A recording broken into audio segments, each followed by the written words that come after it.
Welcome to the Creativity, Thinking, and Education podcast. Today we're going to continue with the recording of The Mystery of Devil's Gulch, which is the foundation book of our latest series, where the Mystery of Devil's Gulch is first, and then we have come out with the Mystery of the Whispering Wand, and it's an amazing series. And so many people haven't really read the first book, and my granddaughter requested that it was in some kind of audio version so that she could listen to it. So that's what we're doing. So we already did chapter 1. We're now on chapter 2, and we're going to do chapter 3 too in this recording.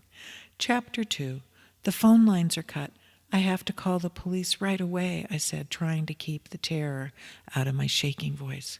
Well, let's saddle up the horses and ride over to my uncle's house. He will know what to do, Peter said, running out the front door and bounding towards the corral. Peter, wait. Thunder's really hard to ride, I called out to him as I tried to catch up. By the time I got to the horse barn, he already had Thunder's bridle on. He was speaking in soothing tones to the great white stallion and seemed to have almost a magical effect on him. Daisy was eager to go for a run and was easy to saddle up.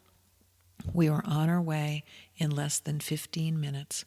We passed Alice and Blue Star's small white 2-story house with its matching blue trim and shutters on the windows and blue door.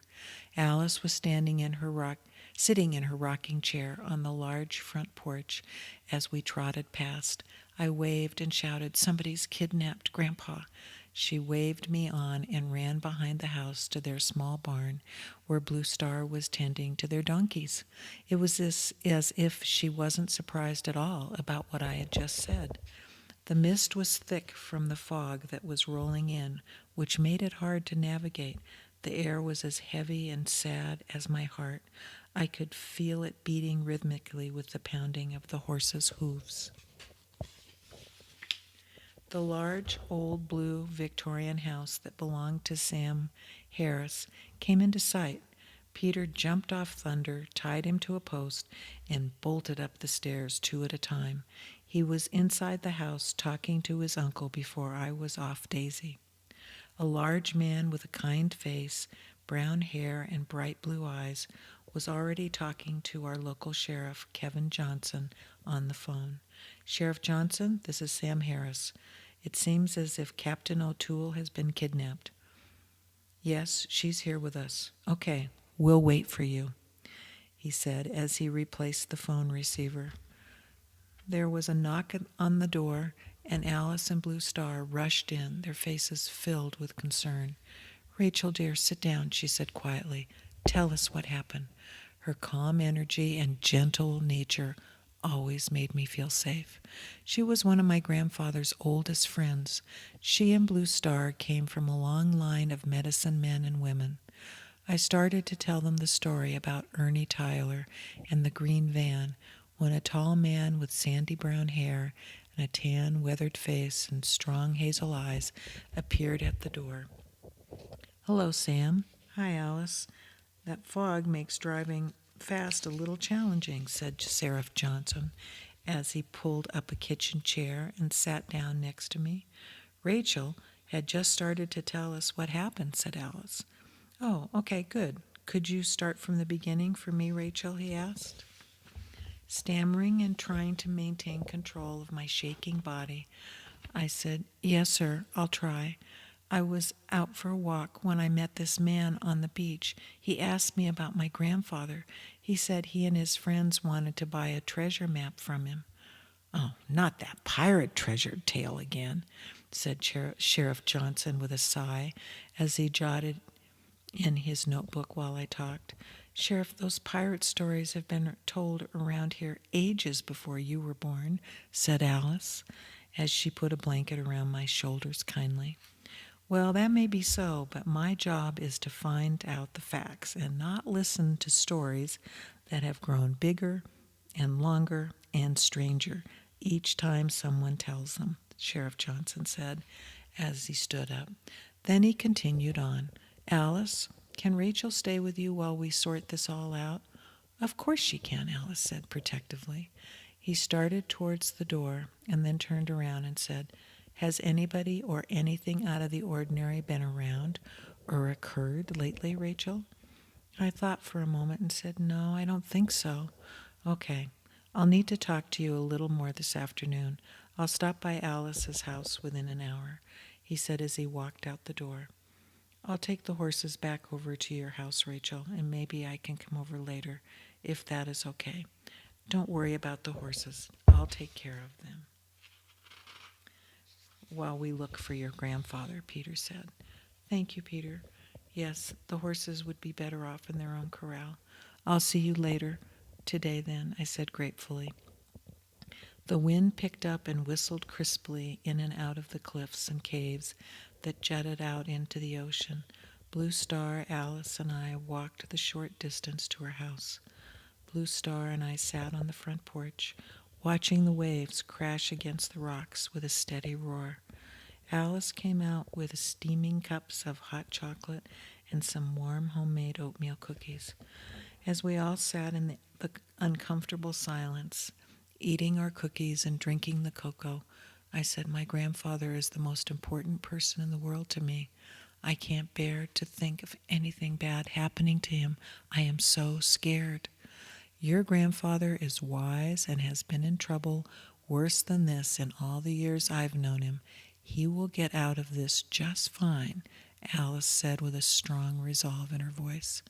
Little did I know how much help this little Sisaloo Indian woman and her daughter would be in the days ahead. "Alice, when Sheriff Johnson asked me if anything strange happened lately, you looked worried. Has there been something going on I don't know about?"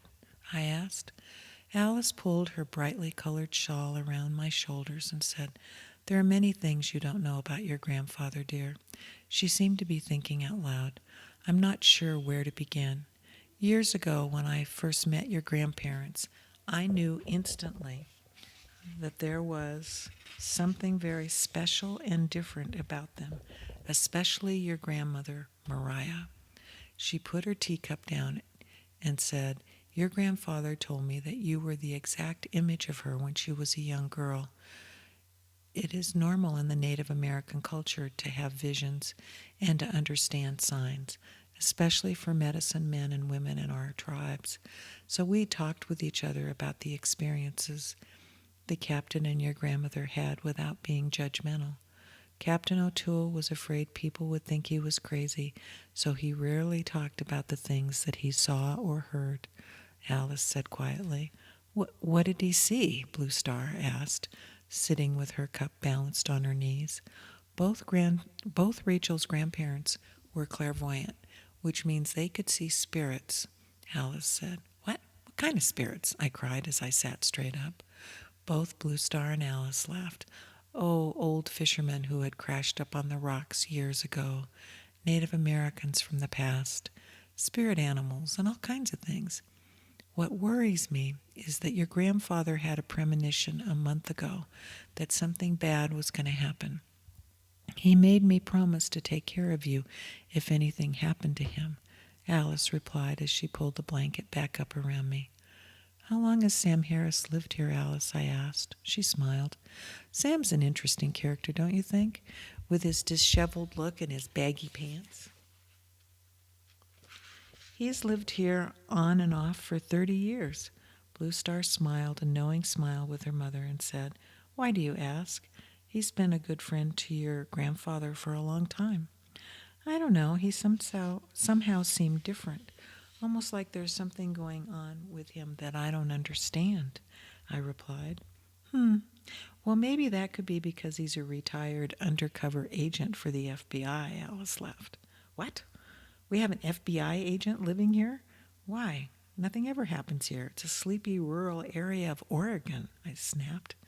"Rachel, calm down. Mother said a retired FBI agent. His family moved here years ago and left him the house that he's remodeling now," Blue Star said soothingly. Alice interrupted. "We need to get some food into you and maybe a nap. You are looking ghastly white. This whole thing has been a big shock for you. Now come inside, dear." I'm just so worried about my grandfather, Alice. I don't know what I would do without him, I said as Alice put a warm shawl around my shoulders. A nap always makes me feel better, Rachel, Blue Star said as she sipped her cup of hot chocolate with a concerned look on her face. Chapter 3. With my eyes closed and feeling warm under Alice Horkhorn's blanket, woven with a rainbow of colors, I heard voices drifting in from outside. Safe within my drowsy dream world, I was reluctant to open my eyes and pay attention to the late afternoon. Alice, I just don't think it's wise to tell her all of those folk tales, a male voice murmured. Well, we have to do something, Sheriff Johnson, or they will be coming after her next, said a second voice that sounded familiar. Do you really think there is something to that buried treasure garbage, Alice? It doesn't matter what I think. Some people are greedy and they will do anything to get their hands on gold, jewels, and money, Alice said quietly. Well, my grandmother told me that there is a hidden cave back behind Devil's Gulch, and she is pretty sure that Captain O'Toole was given an old map years ago when he first came to this area, said Sheriff Johnson. It's funny about stories. My grandfather used to tell me about a big ship with sails that the old ones would talk about. The men were white men and they were really sick. They supposedly all died right here. They tried to land and ran up on the rocks, Blue Star said quietly. I slowly walked out onto the front porch. They all stopped talking instantly. Rachel, your grandfather's in the hands of some pretty rough characters out of Louisiana, Sheriff Johnson said quietly. We got a tip on the license plate and ran it through our system. Seems like these men escaped from a prison down there. They are armed and dangerous. My hands began to shake. I was afraid I would start to tremble all over as I asked, what were they in jail for, Sheriff? Sheriff Johnson was efficient and usually to the point, but he clearly was not eager to tell me about these men. Well, now, Rachel, I don't know that has anything to do with our kidnapping case here, he said slowly. Sheriff, Rachel is a strong girl, and she has a right to know what kind of men we're up against, said Blue Star strongly. Her strength gave me encouragement. He looked at both of us and sighed as he said, they were in for armed robbery and possibly a hit-and-run accident where the victim died at the scene. I gasped. Alice, you've lived around here for a long time. Do you have any idea where these idiots might be heading in search of pirate treasure? He asked wearily. Alice looked thoughtfully. You know, Sheriff Johnson, there are so many caves and hiding places around here. Blue Star said, there are several tales about Devil's Gulch, but it's so treacherous. I would hate to think anyone would be stupid enough to try and reach those caves. The chances of them getting there are slim, and getting out alive would be almost impossible. So thank you for listening to Chapter 2 and 3. Chapter 4 and 5 will also be up very, very soon. Thank you.